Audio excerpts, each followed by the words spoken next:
السلام عليكم ورحمة الله وبركاته، عاملين إيه؟ يا رب تكونوا بخير وصحة وسعادة. النهاردة هنتكلم عن باقي الصفقات النادي الأهلي.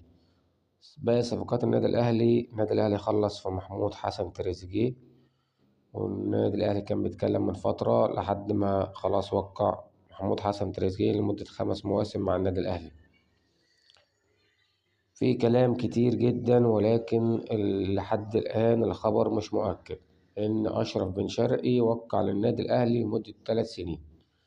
الخبر ده في مواقع بتأكد الخبر، وفي مواقع ما بت يعني لسه ما بتأكدش الخبر. لحد الآن لسه الموضوع مع أشرف بن شرقي لسه، ولكن هنشوف الأيام اللي جاية هل أشرف بن شرقي يوقع للنادي الأهلي ولا لسه. في صفحات كتيرة بتقول إن هو وقع وما وقعش.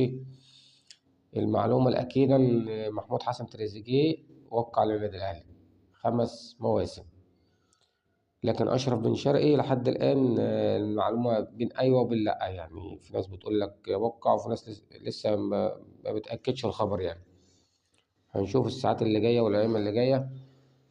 ممكن حد يأكد لنا بكرة مثلا، أو هنشوف اليومين الجايين دول بإذن الله تعالى.